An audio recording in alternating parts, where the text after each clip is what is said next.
Hello hi ಎಲ್ಲರೂ ಹೇಗಿದ್ದೀರಾ? Welcome to Aditya Abhi vlogs. ಹಳ್ಳಿಯ ಸ್ಟೈಲ್ನಲ್ಲಿ ತಲೆಕಲ್ ಮಟನ್ ಸಾಂಬಾರ್, ಮಟನ್ ಸಾರು, ಚಿಕನ್ ಚಾಪ್ಸು ಇದೆಲ್ಲ ಹಳ್ಳಿ ಶೈಲಿನಲ್ಲಿ ಮಾಡ್ಕೊಂಡು ತಿಂದರೆ ಎಷ್ಟು ಚೆನ್ನಾಗಿರುತ್ತೆ ಅಲ್ವಾ? ನಾನು ಅದೇ ರೀತಿ ಹಳ್ಳಿ ಶೈಲಿನಲ್ಲೇ ಮಾಡಿದ್ದೀನಿ.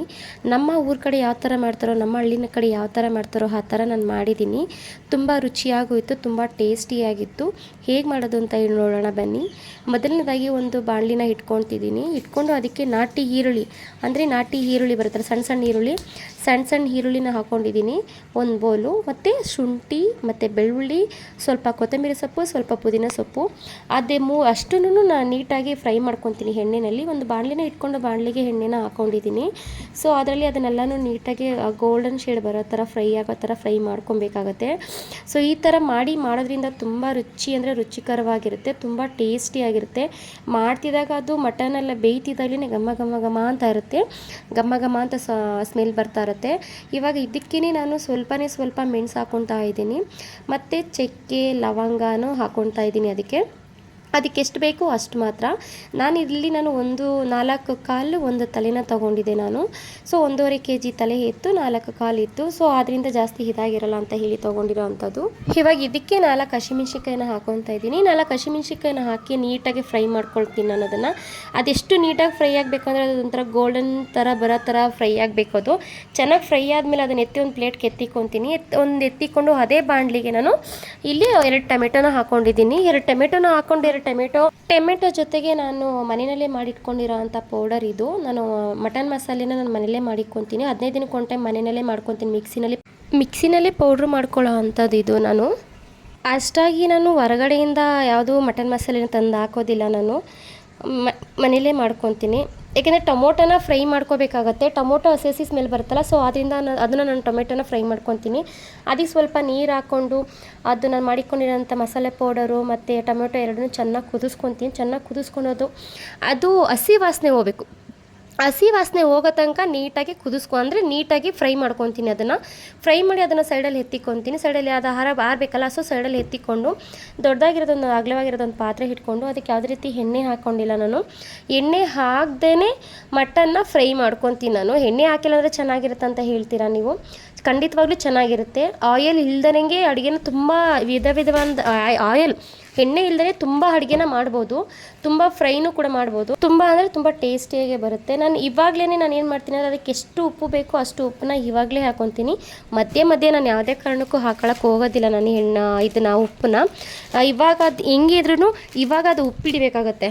ಸೊ ಅದು ನಾವು ಖಾರ ಮಸಾಲೆ ಹಾಕೋದಕ್ಕಿಂತ ಮುಂಚೆ ನಾವೇನು ಉಪ್ಪು ಹಾಕಿ ಬೇಯಿಸ್ತೀವೋ, ಸೊ ಅದು ಅಷ್ಟು ಉಪ್ಪು ಹಿಡ್ಕೊಳ್ಳುತ್ತೆ. ನಾನು ಇವಾಗ ಅದನ್ನು ಮುಚ್ಚಿ ಎತ್ತಿಕೊಂಡ್ಬಿಡ್ತೀನಿ. ಅದು ಮತ್ತೆ ರಿಟರ್ನ್ ತೆಗೆದು ನೋಡಿದಾಗ ಅದು ನೀರೆಲ್ಲ ಬಿಟ್ಕೊಂಡಿರುತ್ತೆ. ತಲೆ ಮಟನಲ್ಲಿ ಏನು ನೀರಿದೆಯೋ ಅದೆಲ್ಲ ಬಿಟ್ಕೊಂಡಿರುತ್ತೆ.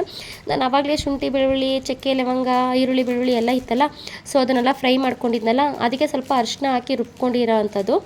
ಅದನ್ನು ಅದರಲ್ಲಿ ಹಾಕಿ ಸ್ವಲ್ಪ ಒಂದು ಅರ್ಧ ಜಾರಷ್ಟು ನೀರನ್ನ ಹಾಕಿ ಒಂದು 10ರಿಂದ 15 ನಿಮಿಷ ಕಾಲ ಚೆನ್ನಾಗಿ ಬೇಯಿಸ್ಕೊತೀನಿ ನಾನು ಅದನ್ನು. ಯಾಕೆ ಅಂತಂದರೆ ನಾನು ಇದನ್ನು ಕುಕ್ಕರಲ್ಲಿ ಕೂಗಿಸ್ತಾ ಇಲ್ಲ, ಪಾತ್ರೆನಲ್ಲೇ ಮಾಡ್ತಾ ಇರೋ ಅಂಥದ್ದು. ತಲೆ ಮಟನ್ ಪಾತ್ರೆನಲ್ಲೂ ಮಾಡ್ಬೋದು, ಬಟ್ ನಾವು ಮಾಡೋ ವಿಧಾನದಿಂದ ಮಾಡಿದ್ರೆ ನೀಟಾಗಿ ಬೇಯುತ್ತೆ ಅದು. ಇವಾಗ ಮ್ಯಾಕ್ಸಿಮಮ್ ಒಂದು 30% ಅಷ್ಟು ಬೆಂದಿದೆ ಅದು. ಯಾಕೆ ಅಂತಂದರೆ ಅದನ್ನು ಫುಲ್ಲು ಬೇಯಿಸ್ಬಿಟ್ರೆ ಇವಾಗ ನಾವು ಖಾರ ಹಾಕ್ತೀವಲ್ಲ, ಖಾರ ಹಾಕಿದಾಗ ಮತ್ತೆ ಬೆಂದೋಗಿ ಏನಾಗುತ್ತೆ, ಮಾಂಸ ಒಂದು ಕಡೆ, ಮೂಳೆ ಒಂದು ಕಡೆ ಡಿವೈಡ್ ಆಗಿಬಿಡುತ್ತೆ. ಸೊ ಆಮೇಲೆ ಅದು ತಿನ್ನುವಾಗ ಮಾಂಸ ಚೆನ್ನಾಗಿರುತ್ತೆ, ಬಟ್ ಇವತ್ತು ಮಾಡಿ ನಾಳೆ ತಿನ್ನಬೇಕು ಅಂತಂದರೆ ಅದನ್ನು ತಿನ್ನೋಕ್ಕಾಗಲ್ಲ. ಆವಾಗ ಬರೀ ಮುಳೆ ಇರುತ್ತೆ. ಸಾಂಬಾರು ಕೆಳಗಡೆ ಎಲ್ಲ ಮುಳೆ ಹೋಗಿ ನಿಂತ್ಕೊಂಡ್ಬಿಡುತ್ತೆ, ತಿನ್ನೋಕ್ಕಾಗಲ್ಲ. ಒಂಥರ ಅಸಹ್ಯ ಅನ್ನೋದಕ್ಕಿಂತ ಹೆಚ್ಚಾಗಿ ತಿನ್ನುವಾಗ ಮುಳೆ ಬಾಯಿಗೆ ಸಿಗುತ್ತೆ ರೈಸ್ ಜೊತೆಗೆ, ಸೊ ತಿನ್ನೋಕ್ಕಾಗಲ್ಲ. ನಾನು ಮತ್ತು ಟೊಮೆಟೊ ಮತ್ತು ಸಾಂಬಾರು ಪೌಡ್ರನ್ನ ಅದನ್ನು ಬಿಸಿ ಮಾಡಿ ಫ್ರೈ ಮಾಡಿ ಇಟ್ಕೊಂಡಿದ್ನಲ್ಲ, ಅದನ್ನು ಕೂಡ ರುಬ್ಬಿ ಚೆನ್ನಾಗಿ ಎಷ್ಟು ಸಣ್ಣಕ್ಕಾಗುತ್ತೋ ಅಷ್ಟು ಸಣ್ಣದಾಗಿ ರುಬ್ಬಿ ಅದನ್ನು ಕೂಡ ಅದಕ್ಕೆ ಹಾಕ್ಕೊಂಡು, ಇವಾಗ ನಾವು ಎಷ್ಟು ನೀರು ಖಾರ ಬೇಯೋ ಟೈಮಲ್ಲಿ ನಮಗೆ ಕ್ವಾಂಟಿಟಿ ಎಷ್ಟು ಬೇಕು, ಸಾಂಬಾರು ಕ್ವಾಂಟಿಟಿ ಎಷ್ಟು ಬೇಕು ಅನ್ನೋದನ್ನು ಅಷ್ಟು ನೀರನ್ನ ಹಾಕ್ಕೊಂಡು ನಾವು ಕುದಿಸ್ಕೊಬೇಕಾಗತ್ತೆ, ಮಿಕ್ಸ್ ಮಾಡ್ಕೊಂಡು ಕುದಿಸ್ಕೊಬೇಕಾಗತ್ತೆ. ಘಮ ಘಮ ಅಂತ ಅನ್ನತ್ತೆ. ಸ್ಟಾರ್ಟಿಂಗ್ ಹಾಕಿದ ತಕ್ಷಣ ಏನಾಗುತ್ತೆ ಅಂತಂದರೆ ಅದು ಒಂಥರ ಹಸಿ ಸ್ಮೆಲ್ ಬರುತ್ತೆ. ಸೊ ಅದು ಬೆಂದ ಮೇಲೆ ನೀಟಾಗಿ ಚೆನ್ನಾಗಿ ಬೆಂದು ಅದೇ ಎಣ್ಣೆ ಬಿಟ್ಕೊಳ್ಳುತ್ತೆ. ಸೊ ಆವಾಗ ಸಕ್ಕದ ಘಮ ಘಮ ಘಮ ಅಂತ ಒಳ್ಳೆ ಪರಿಮಳ ಬರುತ್ತೆ, ಅಷ್ಟು ಚೆನ್ನಾಗಿ ಇರುತ್ತೆ ಅದು. ಸೊ ಅದನ್ನು ಬೇಯೋದಕ್ಕೆ ಬಿಟ್ಬಿಟ್ಟು ನಾನು ಇಲ್ಲಿ ಸ್ವಲ್ಪ ತೆಂಗಿನಕಾಯಿ ಮತ್ತು ಸ್ವಲ್ಪ ಹುರ್ಗಡ್ಲೆನ ಹಾಕೊಂಡು ರುಬ್ಕೊಳ್ಳೋದಕ್ಕೆ ಅಂತ ಹಾಕ್ಕೊತಾ ಇದ್ದೀನಿ. ನಾನು ಇದಕ್ಕೆ ಗಸಗಸೆನ ಹಾಕಿಲ್ಲ, ಗಸಗಸೆನ ಸ್ಕಿಪ್ ಮಾಡಿದ್ದೀನಿ.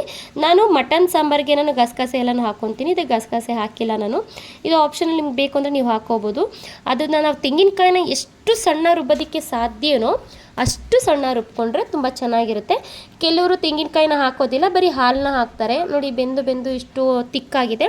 ಇವಾಗ ಅದಕ್ಕೆ ನಾನು ಹಾಕಿರೋದು ಹೋಳಲ್ಲಿ ಅರ್ಧ ಹೋಳು, ಒಂದು ತೆಂಗಿನಕಾಯಲ್ಲಿ ಅರ್ಧ ಹೋಳು ತೆಂಗಿನಕಾಯಿನ ಹಾಕಿದ್ದೀನಿ. ಅಂದರೆ ನಾನು ಹೊಡೆದಿದ್ದೆ ಚಿಕ್ಕ ತೆಂಗಿನಕಾಯಿ, ಸೊ ಅದರಲ್ಲಿ ಅರ್ಧ ಹಾಕಿದ್ದೀನಿ. ಹಾಕ್ಬಿಟ್ಟು ಇವಾಗ ನೀಟಾಗಿ ಮಿಕ್ಸ್ ಮಾಡಿಕೊಂಡು, ಬೇಕು ಅಂತಂದರೆ ಸ್ವಲ್ಪ ನೀರನ್ನ ಹೆಚ್ಚಿಸ್ಕೊಳ್ಳಿ.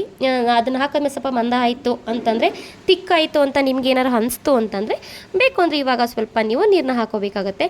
ಸೊ ನಾನು ಅದು ಬೇಯಲ್ಲ ಅಂತ ಹೇಳಿ ಅದಕ್ಕೆ ನಾನು ಸ್ವಲ್ಪ ಕಂಠದ ಚಿಪ್ಪನ್ನು ಹಾಕಿದಂಥದ್ದು. ಕಂಠದ ಚಿಪ್ಪ ಹಾಕಿ ಬೇಯಿಸಿದ್ರೆ ಎಂಥ ಅಡುಗೆನೂ ಎಷ್ಟು ಬಲ್ತಿರೋ ಮಟನ್ ಆದ್ರೂ ತುಂಬ ಚೆನ್ನಾಗಿ ಬೇಯುತ್ತೆ. ಸೊ ಆದ್ದರಿಂದ ನಾನು ಅದನ್ನು ಕಂಠದ ಚಿಪ್ಪನ್ನ ಹಾಕಿರೋ ಅಂಥದ್ದು. ಈಗ ಬ್ರೈನ್ ಇರುತ್ತಲ್ಲ, ಆ ಬ್ರೈನ್ಗೆ ಅದರದೇ ಸ್ವಲ್ಪ ಸಾಂಬಾರನ್ನ ಹಾಕಿ ಕುದಿಯೋದಕ್ಕೆ ಅಂತ ಇಟ್ಬಿಡ್ತಾ ಇದ್ದೀನಿ ನಾನು. ಹಾಗೆ ಬ್ರೈನ್ಗೆ ನಾವು ಈರುಳ್ಳಿ ಹಸಿಮೆಣ್ಸಿನ್ಕಾಯಿ ಹಾಕಿ ಹುರಿದ್ರೂ ತುಂಬ ಚೆನ್ನಾಗಿರುತ್ತೆ. ಮೊಟ್ಟೆ ಹುರ್ಕೊಂಡು ತಿಂದರೆ ಇರುತ್ತಲ್ಲ ಹಾಗಿರುತ್ತೆ. ಅದು ಬ್ರೈನ ಆ ರೀತಿ ಹುರಿದ್ರೆ ಅದು ತುಂಬಾ ಚೆನ್ನಾಗಿರುತ್ತೆ. ಆ ಥರ ಮಾಡಿದ್ರೆ ನಮ್ಮ ಮನೆಯಲ್ಲಿ ತಿನ್ನೋದಿಲ್ಲ, ನಾನು ಒಬ್ಬಳೇ ತಿನ್ನೋದು. ಆ ಥರ ಮಾಡಿದ್ರೆ, ಈ ಥರ ಮಾಡ್ತು ಅಂದರೆ ನನ್ನ ಮಕ್ಕಳೇ ತಿಂತಾರೆ, ನಮ್ಮ ಮನೆಯವ್ರು ತಿಂತಾರೆ, ಎಲ್ಲರೂ ಇಷ್ಟಪಟ್ಟು ತಿಂತಾರೆ ಈ ಥರ ಮಾಡಿದ್ರೆ. ಸೊ ಆ ಥರ ಹುರಿದ್ಬಿಟ್ರೆ ನಾನು ಒಬ್ಬಳೇ ತಿನ್ನಬೇಕಾಗುತ್ತೆ. ಸೊ ಆದ್ದರಿಂದ ಆ ಥರ ಮಾಡಲಿಲ್ಲ ನಾನು, ಒಂದೇ ಒಂದು ಬ್ರೈನಲ್ಲಿ ಅಂತೇಳಿ ನಾನು ಈ ಥರ ಮಾಡ್ಕೊಂಡಿರೋ ಅಂಥದ್ದು. ಘಮ ಅಂತ ಇದೆ ನೋಡಿ. ಇವಾಗ ಸಾಂಬಾರು ನೀಟಾಗಿ ಬೆಂದಿದೆ, ನೀವೇ ನೋಡ್ತಾ ಇದ್ದೀರಾ. ಸೈಡಲ್ಲೆಲ್ಲ ಎಣ್ಣೆ ಥರ ಬಿಟ್ಕೊಂಡಿದೆ. ನಾನು ಒಂದೇ ಒಂದು ಡ್ರಾಪ್ ಎಣ್ಣೆ ಹಾಕಿಲ್ಲ ಫ್ರೆಂಡ್ಸ್ ಇದರಲ್ಲಿ, ಆದರೂ ಸೈಡಲ್ಲೆಲ್ಲ ಎಣ್ಣೆ ಬಿಟ್ಕೊಂಡಿದೆ ನೋಡಿ. ಬೆಂದಿದೆ ಮಟನ್ ಎಲ್ಲ ಬೆಂದ ಮೇಲೆ ನಾನೇನು ಮಾಡಿದೆ, ಕಂಠದ ಚಿಪ್ಪನ್ನ ತೆಗೆದು ಹಾಕ್ತಾಯಿದ್ದೀನಿ. ಎಷ್ಟು ಘಮ ಅಂತಿದೆ ಅಂತಂದರೆ ಅಷ್ಟು ಫ್ಲೇವರ್ ಬರ್ತಾಯಿದೆ, ಅಷ್ಟು ಸ್ಮೆಲ್ ಇದೆ ಅಂತಂದರೆ. ನಮ್ಮ ಮನೇಲಿ ಮಾಡಿದ್ರೆ ಕೆಳಗಡೆವರೆಗೂ ಸ್ಮೆಲ್ ಹೋಗುತ್ತೆ, ಕೆಳಗಡೆ ಬೇಸ್ಮೆಂಟ್ವರೆಗೂ ಸ್ಮೆಲ್ ಹೋಗುತ್ತೆ, ಅಷ್ಟು ಚೆನ್ನಾಗಿ ಒಳ್ಳೆ ಘಮ ಅನ್ನುತ್ತೆ. ಇದು ನಾನು ಪೌಡ್ರ್ ಮಾಡ್ಕೊಂಡಿರೋ ಅಂತಿದ್ದು ಮನೆಯಲ್ಲಿ. ಸೊ ಇದನ್ನು ಗ್ಯಾಸ್ನ ಆಫ್ ಮಾಡಿಕೊಂಡು ನನ್ನ ಮಗ ಊಟ ಕೇಳ್ತಾಯಿದ್ದ, ಹೊಟ್ಟೆ ಹಶ್ವಾಗ್ತಾಯಿದೆ ಕೊಡಮ್ಮ ಅಂತ ಹೇಳ್ತಿದ್ದ. ಸೊ ಆದ್ದರಿಂದ ಅಂತಂದ್ಬಿಟ್ಟು ನಾನು ನನಗೆ ಊಟಕ್ಕೆ ಅಂತ ಸರ್ವ್ ಮಾಡ್ತಾಯಿದ್ದೆ. ಅದನ್ನು ಒಂದು ಬೌಲಲ್ಲಿ ಹಾಕ್ಕೊಂಡು ಅದನ್ನು ಇದು ಮಾಡಿಕೊಂಡು ಅವನಿಗೆ ಕೊಟ್ಟೆ. ಅವ್ನು ತಿಂದು ನೋಡ್ದ, ಸಖತ್ತಾಗಿದೆ ಅಂತ ಹೇಳ್ದ. ಇವತ್ತಿನ ವಿಡಿಯೋ ಇದಾಗಿತ್ತು. ನಿಮ್ಗೆ ಇಷ್ಟ ಆಯಿತು ಅಂತಂದರೆ ಲೈಕ್ ಮಾಡಿ, ಶೇರ್ ಮಾಡಿ, ಕಮೆಂಟ್ ಮಾಡಿ. ನೀವು ಫ್ರೆಂಡ್ಸ್ ಒಂದ್ಸಲ ಮನೇಲಿ ಮಾಡಿ ನೋಡಿ. ತುಂಬ ಅಂದರೆ ತುಂಬ ಟೇಸ್ಟಿಯಾಗಿದೆ, ತುಂಬ ಚೆನ್ನಾಗೂ ಬರುತ್ತೆ. ಹೆಂಗೆ ಅಂತಂದರೆ ಅದು ನಾವು ಹಳ್ಳಿ ಸೈಡಲ್ಲಿ ನಾವು ಮಾಡ್ತೀರಾ ಗೊತ್ತಾ, ಹಳ್ಳಿ ಸೈಡಲ್ಲಿ ನಾವು ಮಾಡ್ತೀವಿ ಗೊತ್ತಾ, ನಮ್ಮ ಹಳ್ಳಿ ಸೈಡಲ್ಲೆಲ್ಲ ಮ್ಯಾಕ್ಸಿಮಮ್ ಹೀಗೆ ಮಾಡ್ತೀವಿ ಗೊತ್ತಾ, ಸೇಮ್ ಅದೇ ಥರನೇ ಬರುತ್ತೆ. ಮಟನ್ ಸಾಂಬಾರು ನಾನು ಈ ಥರನೇ ಮಾಡೋದು, ಬಟ್ ಮಟನ್ ಸಾಂಬಾರಲ್ಲಿ ಸ್ವಲ್ಪ ಐಟಮ್ಸ್ನ ಚೇಂಜ್ ಮಾಡಿರ್ತೀನಿ ನಾನು, ಬಟ್ ಇದೇ ರೀತಿಯೇ ಮಾಡೋದು. ಆದರೆ ತುಂಬ ಟೇಸ್ಟ್ ಅಂದರೆ ಟೇಸ್ಟಿಯಾಗಿರುತ್ತೆ. ಇವತ್ತು ಥ್ಯಾಂಕ್ ಯು ಸೋ ಮಚ್.